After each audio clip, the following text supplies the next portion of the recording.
तूफान को लेकर प्रशासन अलर्ट। बिहार सरकार की तैयारियों पर विपक्ष हमलावर। विपक्ष ने सरकार को तूफान से लड़ने के लिए बताया विफल।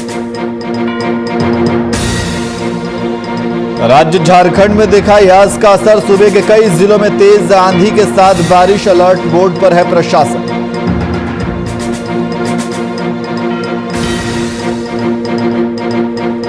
समस्तीपुर में आज सामाजिक तत्वों ने पुलिस टीम पर किया हमला। जान बचाकर भागे पुलिस। लॉकडाउन के नियमों का पालन कराने पहुंची थी पुलिस।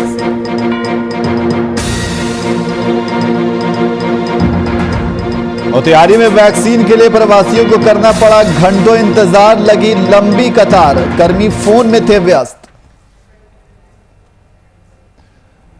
नमस्कार, मैं नियाज खान और आप देख रहे हैं वीआईपी न्यूज। अब सीधे रुख करते हैं खबरों की ओर। बिहार की बंगाल की खाड़ी से उत्पन्न हुई चक्रवाती तूफान यास का असर बिहार में दिखना शुरू हो चुका है।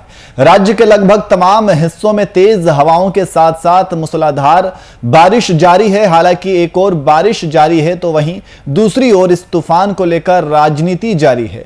आरजेडी प्रवक्ता मृत्युंजय तिवारी ने एक बार फिर से सरकार पर हमला बोलते हुए यास तूफान से लड़ने के लिए सरकार को विफल बताया है। उन्होंने सरकार को तूफान से लड़ने के लिए तैयारी को देखने वाली बात बताई है। चक्रवाती तूफान यास को लेकर के सरकार ने सभी विभागों को अलर्ट पर किया है और सरकार ने जो तैयारी की है इसका प्रभाव ज़्यादा से ज़्यादा ना पड़े, कोई क्षति ना हो, लेकिन सरकार की सारी तैयारी हर समय संकट काल में धरी की धरी रह जाती है। सरकार सिर्फ घोषणा कर देती है कि अलर्ट पर है, सरकार सभी विभागों को सचेत कर देती है, सरकार की तैयारी पूरी है, लेकिन हर बार देखा गया है कि जब भी संकट आती है, चाहे पटना राजधानी में जल जमाव का मामला हो, चाहे कोरोना काल का मामला हो, उस समय सरकार की सारी तैयारी धरी की धरी रह जाती है, हवाई साबित होती है। चक्रवाती तूफान यास अब बिहार में भी दस्तक देने को आतुर है। ऐसी स्थिति में बिहार सरकार की तैयारी नगण्य है। नीतीश कुमार जी पुराने ढर्रों में एक्चुअल तैयारी से अलग वर्चुअल तैयारी कर रहे हैं। पूरा देश कोरोना काल में वर्चुअल काम कर रहे हैं और नीतीश कुमार जी पिछले 16 साल से वर्चुअल काम कर रहे हैं। एक्चुअल में धरातल पर कुछ दिखाई नहीं देता। कभी बाढ़ से पहले, सुखाड़ से पहले, महामारी से पहले आज तक सरकार की कोई तैयारी रही नहीं है। इसीलिए तो बिहार लगातार कोरोना से कम, बाढ़ से कम, सुखाड़ से कम, तूफान से कम और नीतीश कुमार का मार ज्यादा झेल रहा है।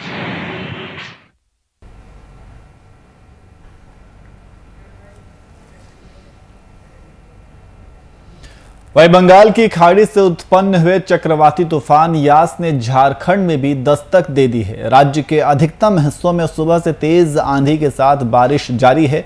जमशेदपुर में भी यह नजारा देखने को मिल रहा है। बदले मौसम का असर आम जनजीवन पर साफ रूप से देखने को मिल रहा है। कोरोना संक्रमण के कारण लगे लॉकडाउन के रियायत के समय में भी लोग अपने घरों में दुबक के रहने को मजबूर हैं। इस सुपर साइक्लोन जो है 27 और 28 को संभावित है और उसमें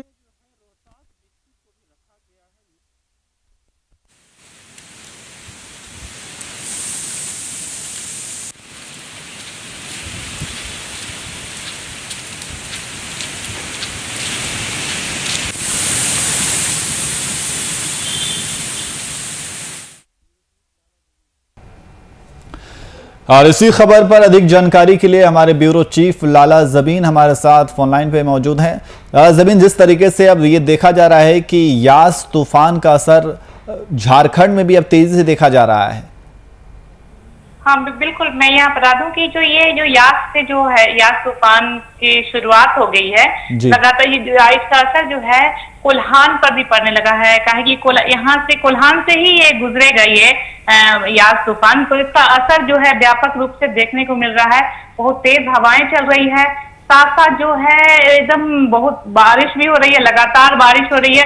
सुबह से लगातार बारिश हो रही है और जहां तक मौसम विभाग की तरफ से कहा गया था कि भारी बारिश की भी आशंका भी जताई थी, जिसका असर देखने को मिल रहा है।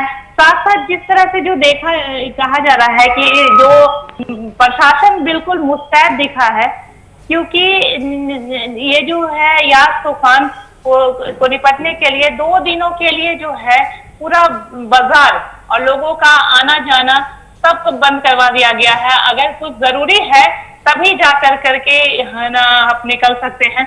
और साथ साथ जो देखा जा रहा है कि जो तटवर्ती इलाका जो दिख रहा है, स्वर्णरेखा नदी, खरकई, ये सभी जगहों पर जो है वहां पर हाई अलर्ट कर दिया गया है और लोगों से कहा जा रहा है कि आप लोग वहां पे नहीं रहें। वहां पे प्रशासन यानी एनडीआरएफ की टीम को भी लगाया गया है।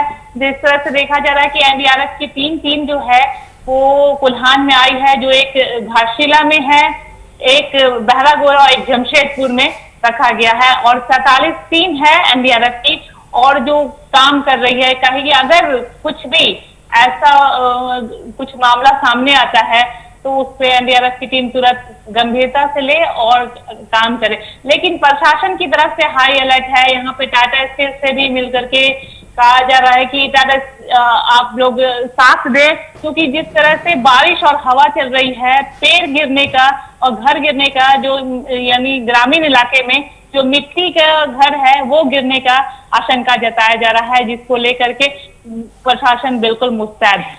जी जमीन, बहुत बहुत शुक्रिया तमाम जानकारी के लिए।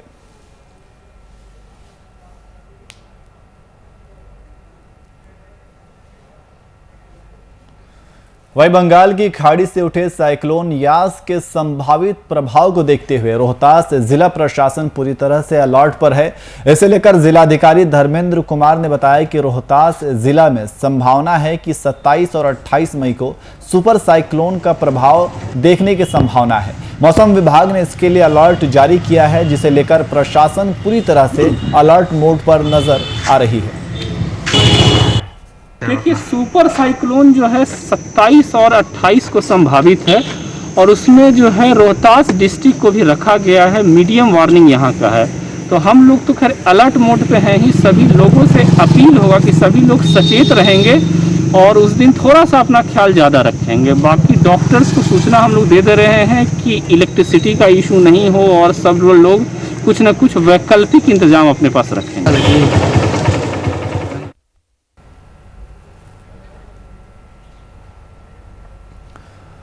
वहीं बिहार में कोरोना महामारी को लेकर सरकार ने लॉकडाउन लगाया है। ऐसे में पुलिस प्रशासन की टीम नियमों का पालन करवाने के लिए काफी एक्टिव है। वहीं कुछ असामाजिक तत्वों द्वारा खुलेआम नियमों की धज्जियां उड़ाई जा रही हैं। ताजा मामला समस्तीपुर जिले का है, जहां बाजार में लोगों की भीड़ देखकर जब पुलिस नियमों का पालन करवाने पहुंची तो ग्रामीणों ने उन पर हमला कर दिया। वहीं लोगों ने पत्थरबाजी कर पुलिस वालों को खदेड़ दिया। हमला होते ही पुलिस वाले वहां से किसी तरह जान बचाकर भागने में कामयाब रहे।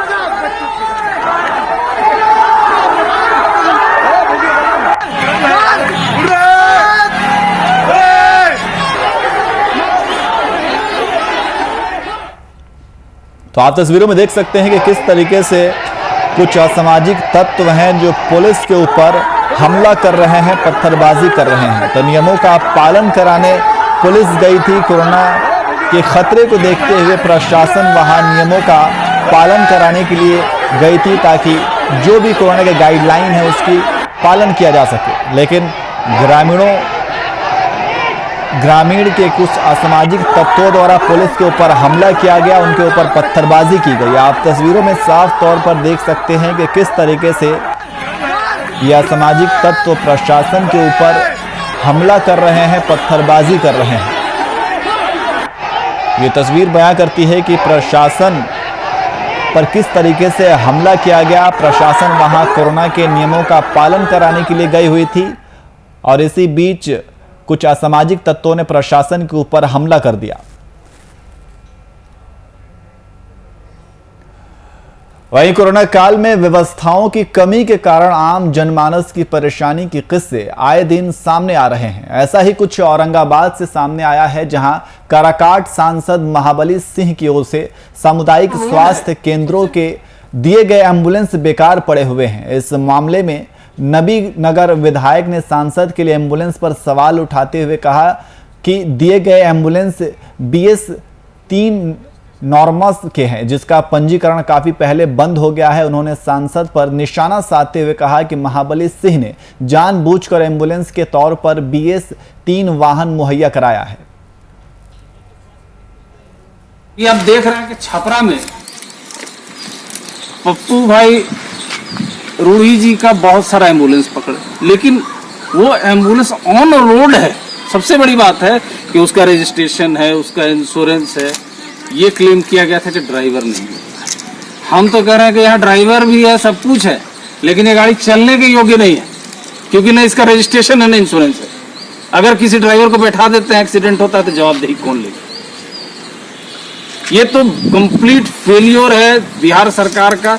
13 साल से नीतीश जी की ही सरकार है, इन्हीं के स्वास्थ्य मंत्री रहे हैं, सभी लोग रहे हैं।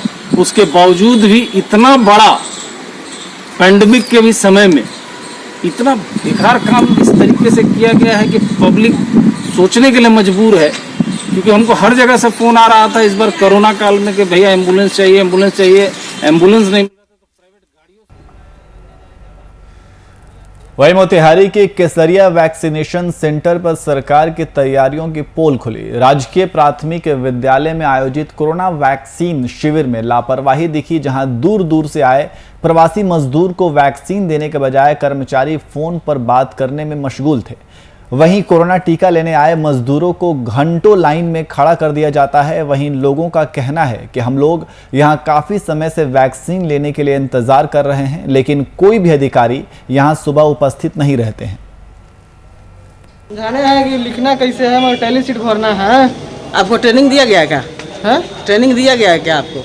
ट्रेनिंग हमको क्या है, हम मेरा डाटा ऑपरेटर है। Data operator? हाँ। तो आप क्या समझा रहे हैं?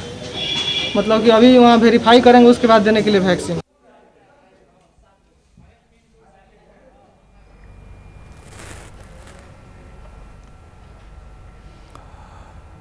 वहीं एक बार फिर से वीआईपी न्यूज की खबर का असर देखने को मिला है, जहां रोहतास के सासाराम लॉकडाउन के बावजूद एक श्राद्ध कार्यक्रम में बार बालाओं का डांस हुआ था और नर्तकियों पर लाखों रुपए उड़ा दिए गए थे। वहीं इस मामले में जब खबर चलाई गई तब प्रशासन हरकत में आई और मामले की जांच के बाद FIR दर्ज करवाई गई है। साथ ही आयोजन सहित कुल 10 ग्रामीणों पर महामारी अधिनियम के तहत मुकदमा दर्ज किया गया है। जैसा कि आपको मालूम है कि दिनांक 1 तक फिर बढ़ गया है और हम लोगों का प्रयास रहता है कि लॉकडाउन के जो भी निर्देश हैं, जो गाइडलाइन है, उसका पालन कराएं। अक्सर देखने में आ रहा है कि लोग बहुत सहनशीलता से इन गाइडलाइंस का पालन कर रहे हैं। कुछ जगहों पर एबरेशन देखने को मिलते हैं जहां इसका वायलेशन होता है, उस पर नियमानुसार कार्रवाई की जा रही है। और जिसकी आप बात कर रहे हैं, करगहर थाना में बहुवारा में जो सूचना आई थी और कुछ सूचना सोशल मीडिया के माध्यम से आई और जो गांव के जो चौकीदार हैं या जो लोकल हैं, उन लोगों ने कोशिश की थी, लेकिन प्रोएक्टिव तरीके से उसको रुकवा नहीं पाए थे। जैसे ही ये बात हम लोगों के संज्ञान में आई है, 10 लोगों के खिलाफ प्राथमिकी दर्ज कर ली गई है।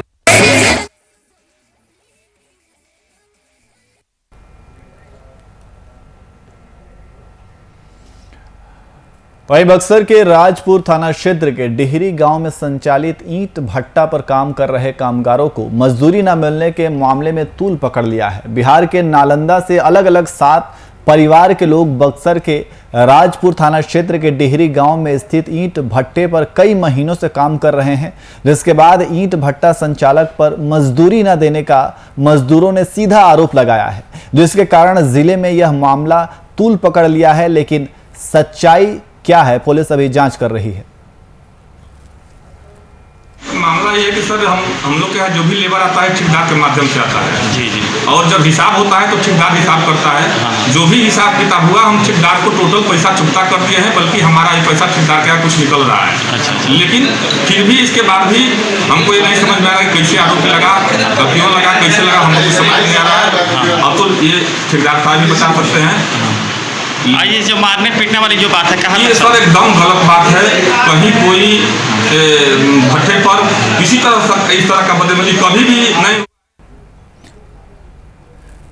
घर जाएंगे तो उसको पैसा देंगे। क्या वो पैसा आपके पास है? पैसा है गिरान हमारे पास है तो हम ही देंगे, फुल घर ही का लेबर है, कोई बाहर लेबर नहीं। अच्छा, आपको अपहरण किए हैं क्या? ये सब बात हवा उड़ा देना किसी को। अभी आप कहाँ रह रहे हैं? अभी से भट्टे पर। और इसी खबर पर अधिक जानकारी के लिए हमारे संवाददाता धीरज कुमार हमारे साथ फोन लाइन पर मौजूद है। धीरज, मजदूरों को मजदूरी ना मिलने का मामला सामने आया है, क्या कुछ जानकारी है? जी, बक्सर जिला से महज पर डेहरी गांव है, जहां पर एक मां जानकी ईट उद्योग है, जहां चिमनी का भट्टा चलता है। वहां पर 7 परिवारों का मजदूर वहां पर विगत कई महीनों से वहां पर अपना मजदूरी किए, लेकिन यहाँ पर बीच में जो ठेकेदार है, जो नालंदा गांव से उन मजदूरों को लाए थे यहाँ पर ठेका पर काम करवाने के लिए, बीच में ये संचालक जो है, जो ईट के जो मालिक है, ईट भट्टे के जो मालिक है, उनसे पैसा ले लिया था इन लोगों को मजदूरी का। बीच में अपने ही पैसा ये ले रखा था और मजदूरों को दे नहीं रहा था, जिसके वजह से मतलब यह मामला जो तूल पकड़ गया कि मजदूर आरोप लगा रहे थे कि मालिक ने ही हमको पैसा नहीं दिए, लेकिन बीच में ये ठेकेदार ही पैसा खा गया था जी, जिसके चलते माहौल यहाँ पर बिगड़ गया था। मजदूर जो है कि मीडिया के सामने बोल रहे थे कि हमको मालिक पैसा नहीं दिया, लेकिन मामला इसमें है कि ठेकेदार ही बीच में पैसे खा गए थे। तो शिकायत के बाद क्या ईंट के जो भट्टे के संचालक है उनके खिलाफ कोई कार्रवाई किसी तरह की गई है? नहीं, इसमें तो मामला अभी तो संज्ञान में, पुलिस के संज्ञान में है, लेकिन अभी तक कोई कार्रवाई हुई नहीं है। इसमें संज्ञान में ठेकेदार भी आया हुआ है, लेकिन ठेकेदार ने अपने बयान में बोला है कि हमने सारा पैसा हम ही रखा है, जो हम उनके गांव जाते हैं, हम ही उन्हीं के गांव के हैं, अगर गांव जाते हैं तो उनका सारा पैसा हम मजदूरों को लौटा देंगे। तो पुलिस का क्या कुछ कहना है? पुलिस अभी जांच कर रही है कि मामला है क्या आखिर और किसमें कहाँ गलती पाया जाता है। पुलिस बोल रही है कि अभी मामले में अभी जांच चल रही है। जी धीरज, बहुत बहुत शुक्रिया तमाम जानकारी के लिए। वहीं समस्तीपुर जिले में बख्तियारपुर मटियारा चौक के पास जमीनी विवाद में जमकर हंगामा हुआ। जब जमीनी मालिक अपनी जमीन पर गया तो दबंगों द्वारा उनके भाई को पेट्रोल छिड़क के शरीर पर आग लगा दिया गया, जिसके कारण युवक काफी गंभीर रूप से जख्मी हो गया और जमीन मालिक के साथ मारपीट की गई, जिसके कारण गांव में दहशत फैली हुई है। वहीं घटना के बाद दोनों जख्मियों युवकों को पीएचसी पूसा में भर्ती कराया गया है, जहां प्राथमिकी उपचार के बाद चिकित्सक ने पटना रेफर कर दिया है। मेरा भाई बाथरूम से आ रहा था और कल मेरे साथ मारपीट किया।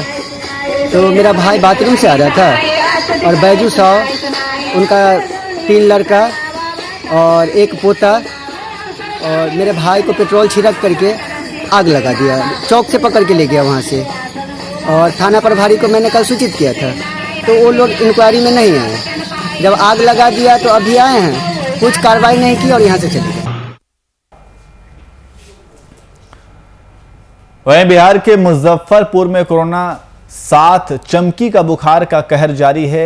एसकेएमसीएच में चमकी बुखार से एक बच्चे की मौत हो गई। इस बीमारी से अब तक 4 बच्चों की मौत हो चुकी है। पारू के मझौलिया निवासी 2 वर्षीय बच्चे में चमकी बुखार के लक्षण पर उसे एसकेएमसीएच के पीकू में भर्ती कराया गया था, जहां जांच में एईएस की पुष्टि हुई है। वहीं परिजन ने बताया कि बच्चे की अचानक तबीयत खराब हो गई थी, जिसके बाद उसे अस्पताल लाया गया था। 20 पेशेंट मतलब जनवरी से लेकर अभी तक भर्ती हुए हैं, लेकिन लास्ट 3 डेज में 3 बच्चे एईएस के आए हैं लगातार एक दिन में। वो इसी के लिए कि इधर से बारिश भी हुई है और कुछ ह्यूमिडिटी का भी प्रकोप हो रहा है, इसके कारण इधर एक दिन में एक बच्चा की भर्ती हुई है। और अभी 2 बच्चे की और भर्ती हुई है, उसको हम लोग भी सस्पेक्टेड एईएस में रखे हैं। उसको जांच पड़ताल के बाद उसको कंफर्म किया जाएगा कि वो एईएस में है कि नहीं। अभी फ़िलहाल हमारे पास 3 पेशेंट एईएस के हैं, कार्यरत हैं, जिसमें 2 की स्थिति तो बहुत अच्छी है, एक स्थिति थोड़ी गंभीर बनी हुई है, लेकिन हम लोग कोशिश कर रहे हैं कि उसकी भी स्थिति ठीक हो जाए। इलाज में कोई कोताही नहीं बरती जा रही है, इलाज समुचित यहाँ इलाज हो रहा है, सभी दवाइयाँ उपलब्ध है, इलाज में कोई कमी नहीं है। टोटल डेथ कितने हुए अब तक? हाँ, आउट ऑफ 23 पेशेंट का डेथ हुए हैं अभी तक में, 3 बच्चे की मृत्यु।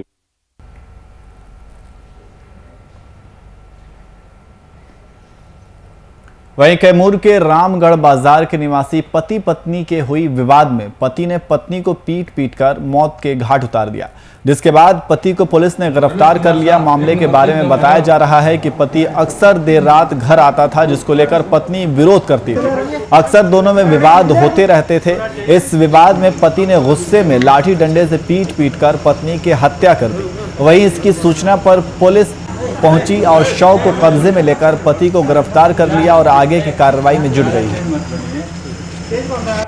हम लोग को सूचना मिली कि यहाँ पे कोई घटना घटी है। हम लोग वहाँ पहुँचे तो पता चला कि पति पत्नी के बीच आपसी मारपीट में पत्नी की मृत्यु हो गई। सर कौन सा थाना का मामला है? ये रामगढ़ थाना। सर कोई इस मामले में कोई आरोपी भी गिरफ्तार हुआ है? अभी हम लोग ये अनुसंधान कर रहे हैं और वहाँ पे मौजूद उसके पति को ले आया गया था। जिस कारण से घटना का अंजाम दिया गया सर, क्या बरामद भी कुछ हुआ है घटना? नहीं, ये तो मारपीट की घटना है। पीट पीट कर, जैसा प्रथम दृष्टया लग रहा है कि पीट पीट कर हत्या की गई।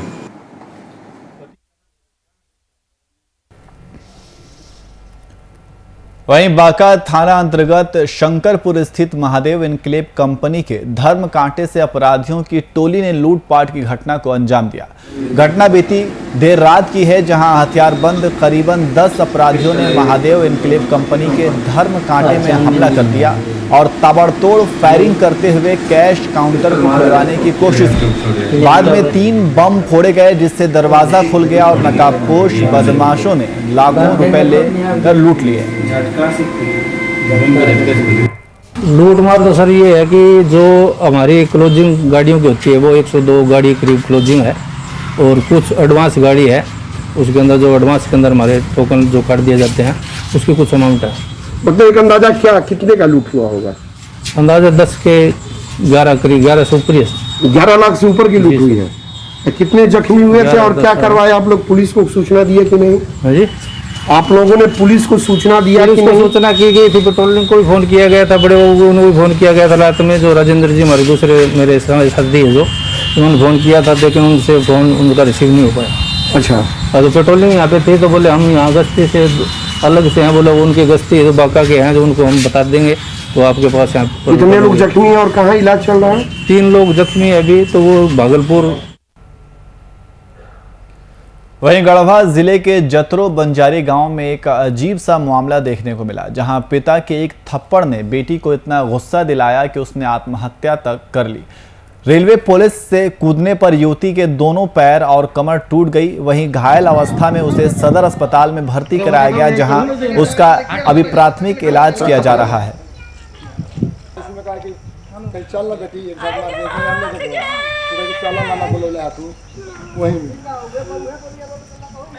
तो आप तस्वीरों में देख सकते हैं कि किस तरीके से युवती यहां से छलांग लगाकर नदी में कूद गई और इसके बाद गंभीर अवस्था में उसे अस्पताल में भर्ती कराया गया, जहां उसका इलाज चल रहा है।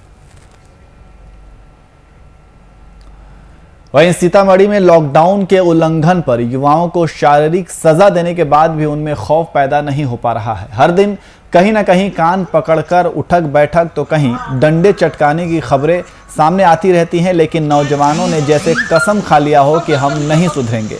वहीं परिहार और सुरसंड की सड़कों पर टाइगर मोबाइल के डंडे खूब चलते दिखाई पड़े और साथ ही उठक बैठक का भी नजारा देखने को मिला।